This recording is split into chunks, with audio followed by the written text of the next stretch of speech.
Hey everybody, Paul Sizer here. Welcome back to Automatic Drawing, and this is number two. Um, so we're going to do again another automatic drawing. This one is going to be a little closer to the kind of traditional idea about just taking a pencil or rough pen or something like that, and just kind of doing some stream of consciousness drawing. So I'm going to do back to kind of an old school type thing using high tech Photoshop and all that kind of wonderful stuff. So I'm going to go ahead and set a timer here so that I stick to it. But we're going to do a 15-minute automatic drawing here. And again, I have no idea what I'm going to be doing, but this is again just exercise. This is the equivalent of me doing push-ups. Right. But on the paper and just getting my brain, letting my brain take the wheel, letting my lizard brain react to the things that it's seeing, and coming up with forms, shapes, lines, and contours that are based on nothing that's in the forefront of my brain, stuff that's just sort of in the back of my brain, just to kind of loosen up, do bigger, longer stripes.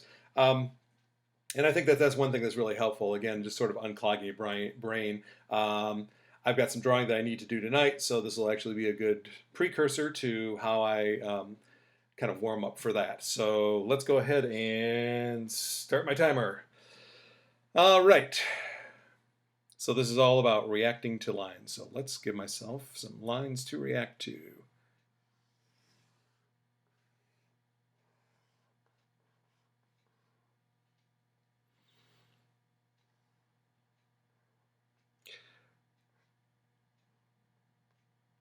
When I'm doing stuff like this, a lot of times, even though I'm kind of not planning things out, there's still things that, as an artist, that I know react in a certain way. So a lot of times when I make lines, I will start out by first doing things that I know produce results like, I'll say, volumetric stuff.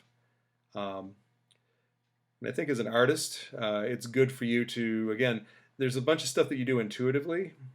So things like overlapping to show volume, overlapping to show depth. Um, I think that kind of stuff just kind of sneaks in to the drawing as well. So a lot of times I'll just kind of zero in and start, just sort of thinking about that. And these may be kind of like predictable to begin with, but the whole idea is that um, any nuance or any kind of stuff that's happening with this, hopefully as you're doing it, you're just kind of, your brain kind of is going to loosen up. So you may start out kind of stiff and predictable and be doing things that seem to be obvious kind of tricks. But I think that if you just keep going and kind of shut up and let your brain um, take the wheel, it'll start to get more interesting.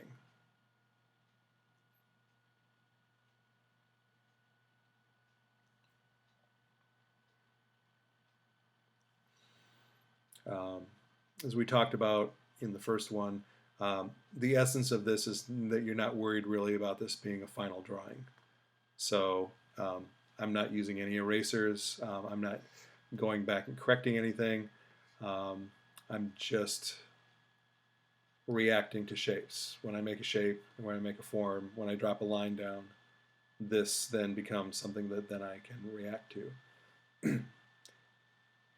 And I said this in the first one too, but again, since we're looking at more like a kind of a linear drawing here, I think a lot of times there's sort of a feel of, or there's a need to say, well, if I'm drawing lines, these eventually have to be shapes that make sense.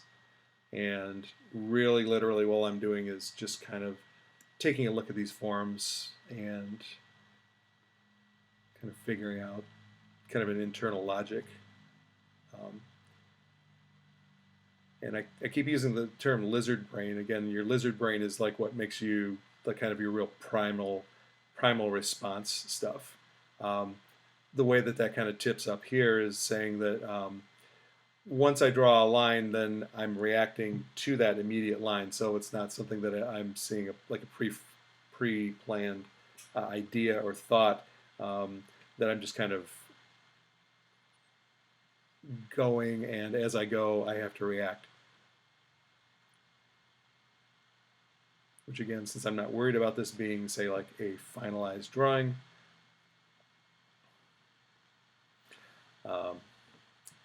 then as long as we're reacting, again, I'm just sort of like at this point right now, I'm just kind of chopping shapes out of this larger shape. But if I do stuff that kind of takes me in another direction, then my brain can make a decision about saying, is it worth kind of trying to make that make sense, or am I just doing it because it's a pleasing texture? Yeah. But this kind of improvisational feel, the way that this improvisationally kind of works, I think is, again, it's kind of a nice benefit. And again, I would probably have music on while I'm doing this, or I wouldn't be, again, talking to myself. But just watching me draw is kind of boring, so I'm doing that for your benefit. But this would be something that, again, as I begin to take a look at these things and kind of make these things, these shapes, again, I'm doing things that I know react in a certain way. Like, again, if I'm doing lines that kind of suggest a contour on these volumetric shapes,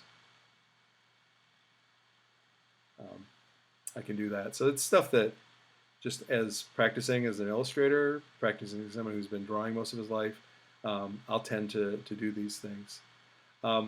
And the weird thing about this is that, in this drawing, as I'm looking at it, I'm identifying stuff that I'm doing in this drawing that are kind of go-to things that I would do for, saying, like making more mechanical shapes, or some of these are things that I would tend to do for doing more organic shapes. So the fact that I'm kind of using both of them together is making a hybrid form that's not 100% mechanical, not machine-like, but also is not 100% organic either. So, and therein lies kind of a cool thing. In the videos that I watched and watching other people talk about artists that they knew that did automatic drawing techniques, people like Jack Kirby, and as I mentioned last time, Mobius, other artists, that you would see them build these machines that were hybrids of, in their science fiction type stuff, or superhero things. They would be building these machines and these machineries and costumes and shapes and starships and things like that. They would have this weird kind of hybrid feel for how they looked, and it was amazing to watch, because they were coming up with stuff that was, again, amalgamation of stuff that they knew as far as how to draw an automobile, or how they would draw mechanically nuts and bolts going together, or steel against steel. But as I'm drawing this here, there's stuff here that seems very mechanical and machine-like. But then there's also stuff in here that also maybe has more of an organic feel, like fur, or tentacles, or feathers, that kind of stuff. And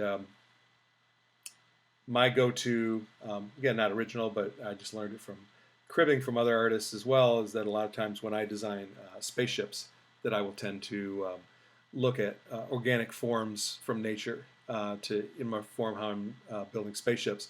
And my favorite one was always to kind of take a look at how insects are built, the engineering that goes into how an insect's body is built, how its wings fold up, is a great inspiration for sort of biological engineering, for seeing a biological machine, the way that a beetle's wings fold down into itself, the way that its legs are constructed.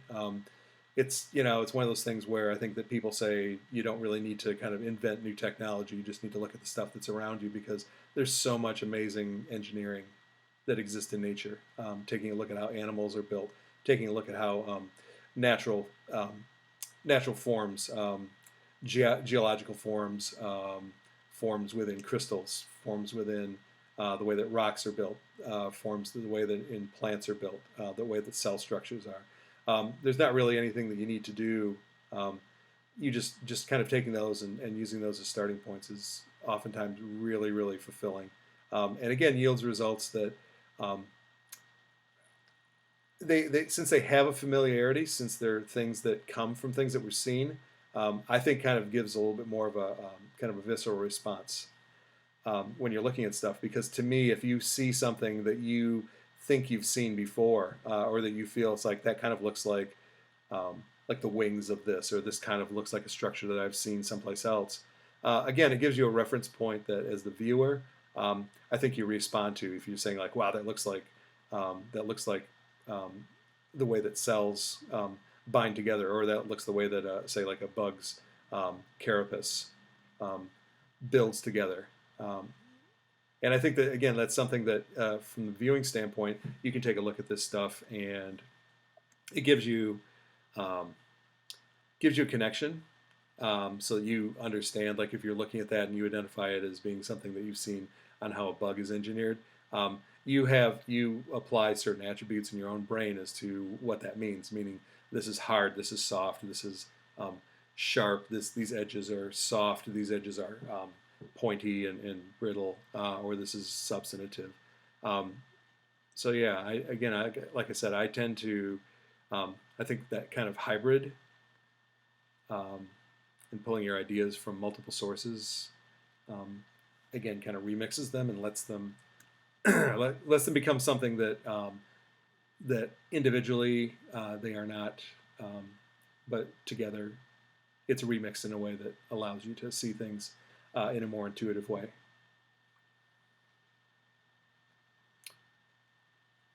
So yeah, let's view out a little bit, just sort of, wow, okay. Well, this area up here looks a little neglected, so I'm gonna,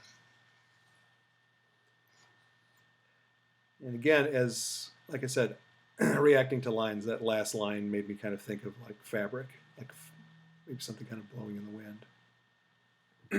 Excuse me.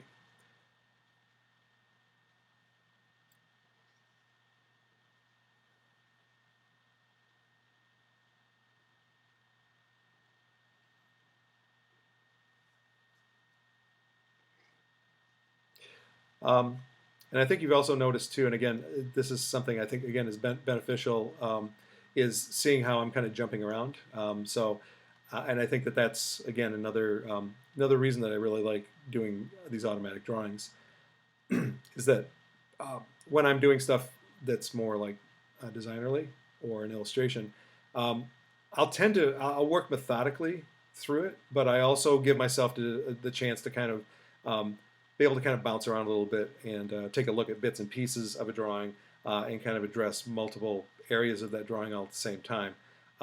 Meaning that I'm kind of always looking at, say, the balance of how things go. So just as an overall thing. So I actually think, I'm going to stop it there. That's all I need to do.